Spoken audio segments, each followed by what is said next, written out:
Welcome to episode 56 of the G2 on 5G. It's the latest inside scoop on everything 5G. We cover 6 topics in about 15 minutes, and it's brought to you by More Insights and Strategy. I'm Will Townsend, and joining me again this week is fellow analyst Anshel Sag. Let's get started with my first topic. So this week, Nokia refreshed its AirScale 5G RAN portfolio. This has been an issue for the company for quite some time. They initially focused on FPGA, and so this refresh transitions the portfolio, their ReShark portfolio, to a system on a chip. And this is going to do a number of things for their RAN portfolio. One, it is going to provide better performance and better scalability. What I find most interesting, though, is power management. So I actually participated on a call this week with other analysts. And Tommy Udo, who basically manages their entire portfolio, mentioned that they expect up to a 75% power improvement over its current generation. And that's going to be game changing for operators when you think about the expense that's required to run these networks. So the big question is this going to allow it to better compete with Ericsson and Samsung Networks? And by the way, Samsung Networks hasn't traditionally been strong in the radio access network area. So I think it will take some time for Nokia to make up some ground here. But I thought this is, it's definitely a move in the right direction. And this is a pretty significant announcement for them. What it also does is, given their prior roadmap, they were focused on supporting 4G and 5G discretely, and with this new refresh, this gives them one platform to support all of the Gs. So from an efficiency and an engineering standpoint, it's going to be a benefit to them as well. I don't know, Anshel, do you have any insights here? I think it's something that we're seeing a lot of the industry do, which is moving towards custom SoCs. And it kind of leads into my next topic.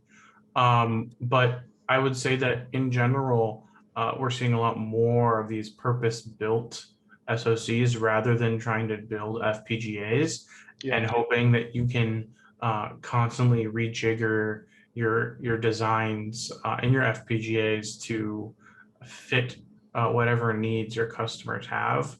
Or, I think that if you can build a good platform on an SoC, it's better, but that requires a lot more engineering effort. And it seems like it may have been worth it for them. But I believe that, Nokia isn't necessarily building their own SoCs.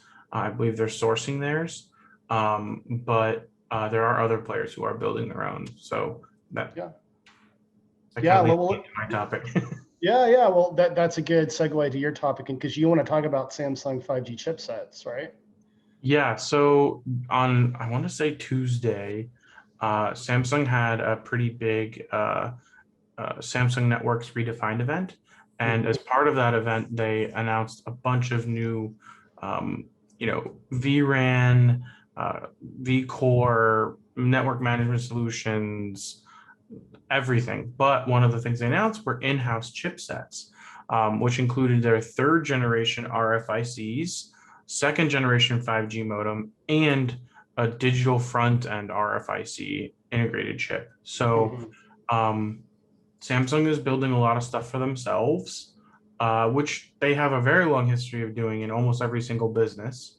They are one of the, if not the leading manufacturer of semiconductors in the world, when you consider what they build for others as well as what they build for themselves. And they have been on this road to continually improve what their equipment can do. And a big component of that is building their own SoCs and their own modems for what they need in their infrastructure and what they believe their customers will want.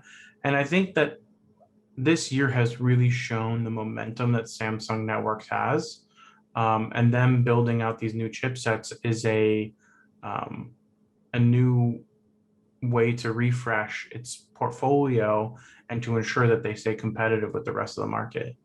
Yeah, I mean, certainly leaning into its semiconductor capability gives it a source of differentiation relative to Ericsson and Nokia. You mentioned with Nokia and ReefShark that some of that, if not most of that effort is outsourced. So, yeah, Samsung Networks has come a long way in the last couple of years. Moving out of their, sort of their core Asian, market, and really solidifying that growth with, initially Verizon with its 5G rollouts, here in the United States, and so I expect to see, more momentum, come out of that. So, but let's go to my second topic, and there's sort of a segue into that. Samsung, obviously, they're the South Korean, hometown hero, and RootMetrics came out this week, and they looked at South Korea, the United States. They looked, I believe, at the United Kingdom, and I don't recall if it was China or just Pan Asia in this snapshot, but basically they've determined and identified South Korea as an overall leader in 5G deployment, based on a number of things that they've conducted. And this is no surprise to me. Almost exactly 2 years ago, you and I and Patrick Moorhead, our principal, wrote a 6-part series on who was leading in 5G at the time. And one of the articles that I contributed there was carrier leadership. And I identified SK Telecom even 2 years ago in South Korea as a leader, if not the world leader. And so I'll take my victory lap, with RootMetrics supporting, what I said 2 years ago. But certainly, if you look at just the number of subscribers on 5G, you look at the deployment of the networks there, and you look at some really innovative services that have been mainly focused in the consumer space, but we're beginning to see some enterprise use cases in that market as well. They certainly are doing things very well. And I wonder if you have any additional perspective on that.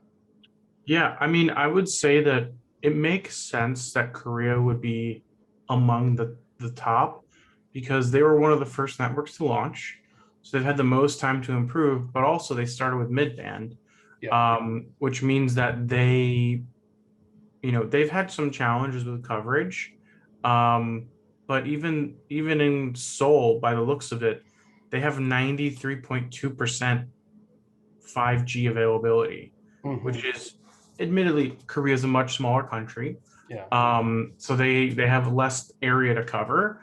But the fact that LGU Plus, SK Telecom, and KT all, they all had above 95% availability. So I think, and they're 400 megabits per second average speeds. It's real hard to compete with that. So I think that they went with the right approach early, and some other countries have also gone with mid-band, like Saudi Arabia, and they've done very well as well, and same with UAE. So I think it shows that mid-band is really the sweet spot for 5G. And I do think that millimeter wave is going to have applications that other countries are going to wish they had. But I think we won't really realize those until we have more population density in places where we're used to having it. Yeah, and I'll also add too, in that 6-part series that our firm published on Forbes 2 years ago, we also talked about consortia and government involvement, and I wrote that, I contributed to that article as well, and certainly the South Korean government has been very forward thinking, and I think with respect to how they've handled spectrum auctions and that sort of thing, they got ahead of the curve as well. And they are really a model to point to with respect to other parts of the world that might be lagging in 5G deployment, like Europe. But in Europe, you've got different challenges because each country individually manages, the auctioning and that sort of thing. But we'll certainly keep tabs, on that particular market. But they are, if you want to call it, the 5G war, they are certainly, out ahead of that. So, but let's shift focus and let's handle your second topic this week. You want to talk about China Mobile and subscribership. Yeah. So speaking of the 5G race, China Mobile is one of the largest operators in the world. They have a current user base of 942.9 1.8 million users, which is a ton. Mhm. And they added 16.65 million 5G subscribers in May, which is a lot of subscribers by any means. But what's interesting is that moves their total 5G subscriber base to 221.95 million, which means that they have almost 225 million subscribers on 5G as one carrier, Mhm. which is a big deal because I think by the end of this year we'll probably see upwards of 300 million just from them alone. Yeah. And this 220, almost 222 million number is compared to 55.6 last year. So they've managed to quadruple their In user 1 year. base in a year Yeah. of 5G. So clearly 5G is rapidly growing in China, and China Mobile is obviously selling a good amount of 5G devices, as well as encouraging people to move over to a 5G network plan.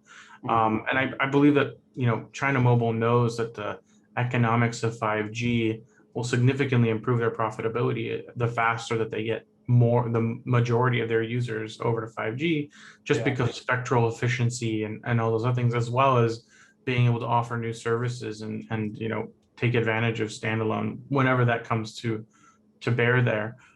But it's just a big deal. I think that just one carrier having that many 5G subscribers is already a big deal. Obviously, there's caveats with how these are counted and all those kinds of things, but Yeah. I'm sure that the real number is not far off from there.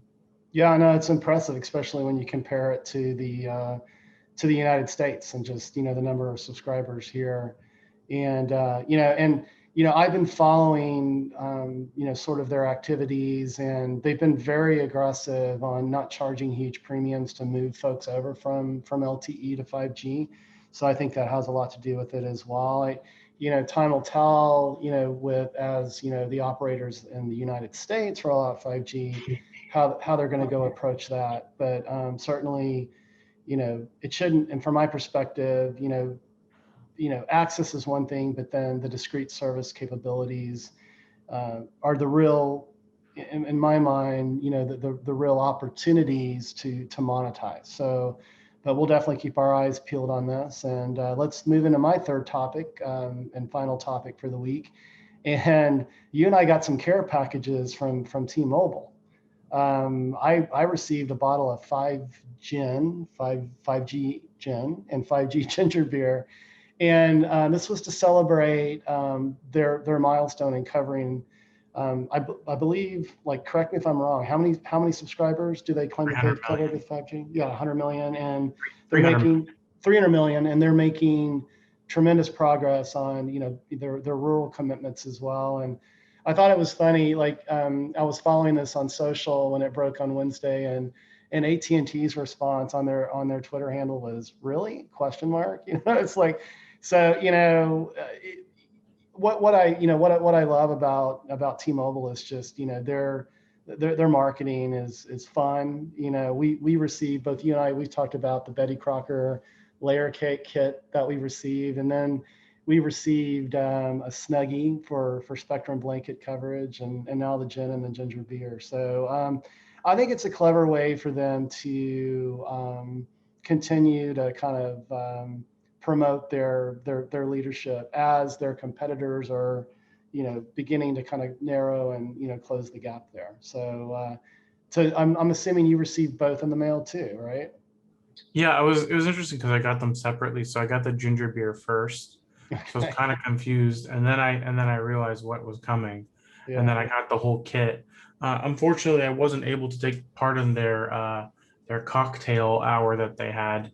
I was able to watch it, but I didn't have all the things with me. But it was Mhm. interesting because they had a nice little session, teaching people how to make their cocktails. But Yeah. in general, I think I mean, it's not a bad thing to celebrate that you've covered 90% of the country Yeah. with 5G. Obviously, that last 10% is going to be the hardest. Hmm. And I think that T-Mobile seems very committed to enabling that, both with low band and mid band. So we'll see how that kind of pans out over the next couple of years as their competitors try to catch up on coverage.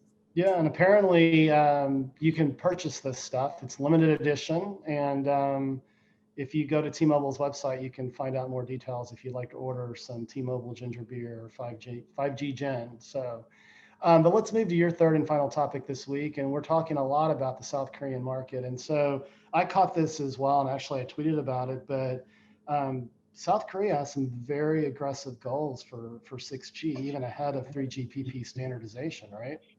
Yeah, so they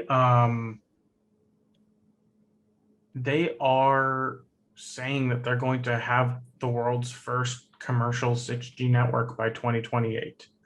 And what's interesting about that is we expect to have a new G every 10 years. And the new G was supposed to be 2020. We got in 2019. So the expectation was 2030 will be the next G as well. And so for it to be 2 years earlier is pretty significant.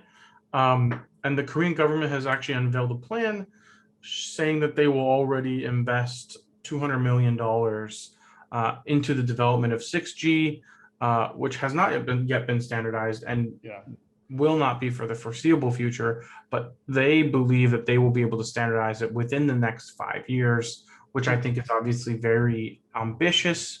And a lot of the core technologies right now around 6G is terahertz in terms of the frequencies. And Samsung was one of the companies that obviously has been driving this with the Korean government as well as others in the space. But during Samsung's event, they did talk about 6G as well. And they talked about how they were testing 140 gigahertz wireless links for 6G. So there are already tests going on, and there's a lot of development happening in parallel with 5G, which is to be expected. And I think we're going to start hearing a lot more about 6G over the next maybe week or so as MWC starts to roll through. And we'll start to, have a lot of announcements that we'll talk about on the next podcast. So I think that kind of wraps things up. And I'll kind of just wrap things up with our nice outro. We hope our viewers and listeners found this week's topics interesting.